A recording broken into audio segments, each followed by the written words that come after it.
Безусловно, 27 апреля 2022 года это будет знаковая дата.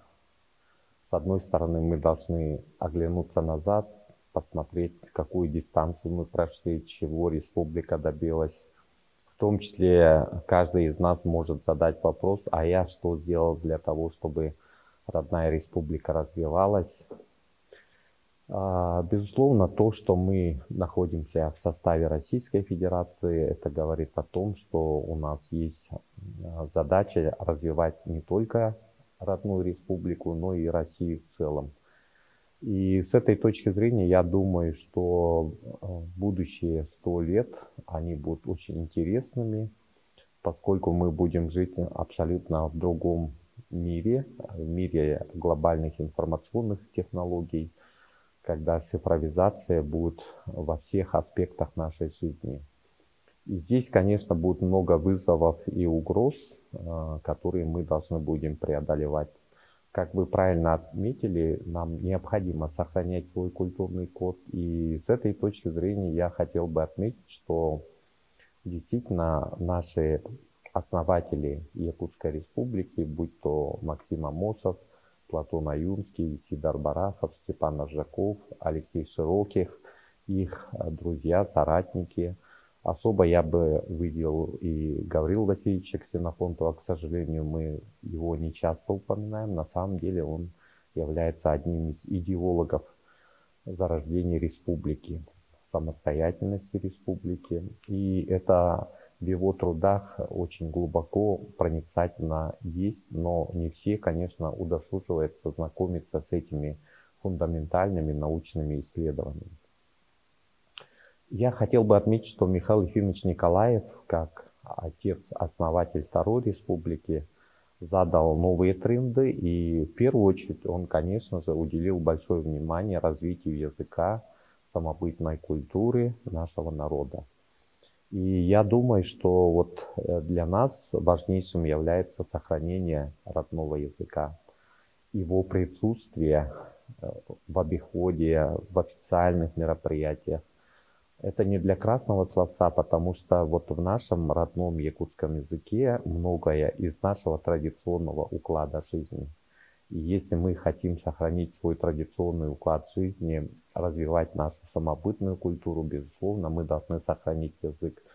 Ну и здесь, конечно, у нас есть все основания надеяться, что все у нас будет хорошо, потому что вот мы видим, как развивается якутская литература, насколько талантливые молодые писатели, молодые поэты, насколько у нас наше издательство АЯР развивается, да, потому что поток книгоиздательства у нас один из самых мощных.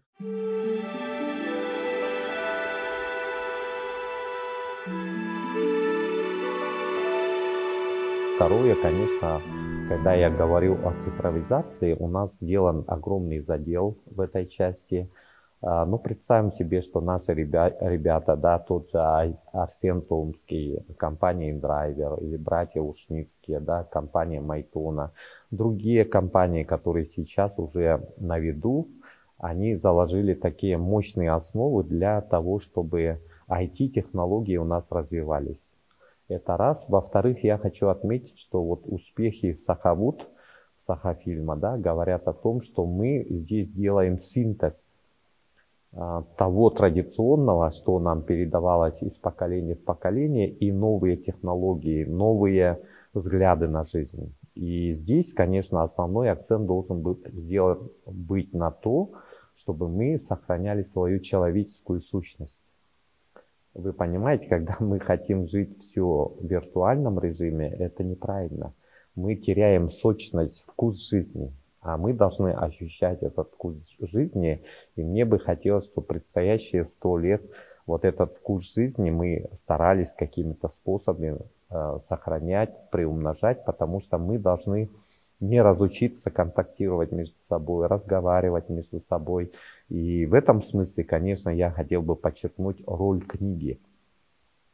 Конечно, мы любим читать электронные варианты, да, но с другой стороны, вот непосредственно шелест страниц, непосредственно, когда книга в руках, лампочка, ты сидишь, читаешь, человек самоуспокаивается, человек размышляет, человек уже готов к чему-либо творческому. Я считаю, что в любой профессии творческое начало – это залог успеха. В любой профессии, тем более век новых технологий, потому что творческий подход ко всему, да, начиная там от социальных сетей, кто как ведет свои аккаунты, кто-то там дает основной упор на то, что это должно быть красиво, там, это должно быть креативно, а кто-то дает больше упор на то, чтобы дать какой-то интеллектуальный посыл, да, может быть, выполнить какую-то воспитательную задачу. И, конечно, я очень надеюсь, что следующие 100 лет будет успешно развиваться наш Северо-Восточный федеральный университет, в котором каждым разом становится больше факультетов, больше институтов, которые направлены на будущее. Институт языка, литературы, непосредственно Сибирского отделения Академии наук, да, который вот сохраняя, начиная с Платона Аюнского, все это сохраняет, да, и приумножает, передает. Я думаю, что вот та история, энциклопедия республики, она дает нам основание это изучать и в последующем знать, какие были пробелы, какие были упущения, по которым мы могли бы акцентировать внимание и продолжать действовать.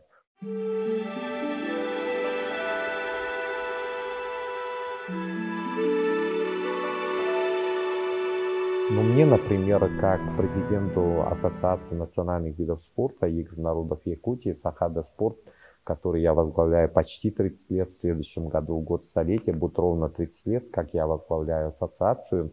Хотелось бы, чтобы будущие 100 лет один из наших видов, национальных видов спорта стал олимпийским. Это первое. Во-вторых, конечно же, например, у масс-рестлинга, где я являюсь первым вице-президентом Международной федерации масс-рестлинга, огромный потенциал, и он может стать олимпийским видом спорта вслед за самбо, который уже признан в Токио на сессии Международного олимпийского комитета, стать олимпийским видом спорта, потому что Владимир Владимирович Путин 19 февраля 2013 года в своем выступлении говорил о том, что нам надо продвигать национальные виды спорта народов России в олимпийскую программу. И с этой точки зрения мы будем делать все возможное, чтобы решить эту задачу, потому что Айсен Сергеевич Николаев в своем выступлении на торжественном открытии 21-х игр Манчары сказал о том, что нам надо к 2036 году добиться этой задачи, чтобы масс-рестлинг стал олимпийским видом спорта. Для этого мы создали Академию масс-рестлинга, для этого у нас существует весь инструментарий, вот именно благодаря работе Ассоциации Сахада Спорт у нас есть отдельная кафедра национальных видов спорта и масс-рестлинга в Институте физической культуры СВФУ. Этим занимается Чурапчинский институт физкультуры как базовый институт. У нас единственный в Российской Федерации Центр развития национальных видов спорта. У нас единственный в Российской Федерации закон отдельный о национальных видах спорта. У нас есть концепция развития национальных видов спорта первой четверти 21 века. То есть вся нормативная база, да, она заложена.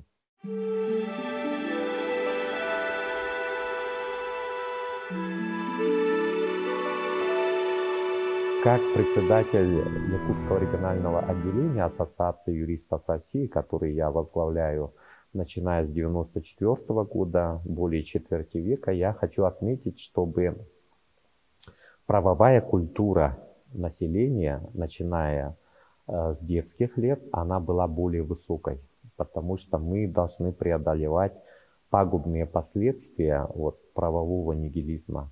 Мы должны добиться того, чтобы Конституция Российской Федерации, Конституция Республики Саха-Якутия были бы настольной книгой для каждого из нас, вне зависимости от нашей профессии.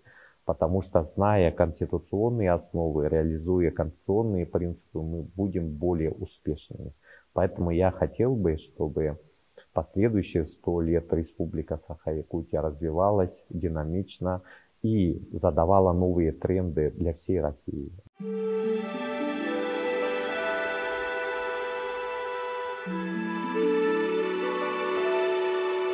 Период пандемии, вот у нас как раз идет съемка в период пандемии, когда люди все находятся в масках, но это, конечно же, дает такой тревожный сигнал нам, как мы должны жить. Может быть, в какой-то мере природа, высшие силы нас в чем-то наказывает, потому что мы стали более как-то хищнически относиться к природе. Мы, значит, мало внимания уделяем экологическому просвещению. И с этой точки зрения нам всем надо подтянуться и понимать, что мы во взаимодействии с природой. И от рачительного отношения к окружающей среде зависит и наше нравственное здоровье, как я люблю говорить, экология души. Потому что природная среда и экология души человека – это только будущее. В другом случае у нас не будет будущего.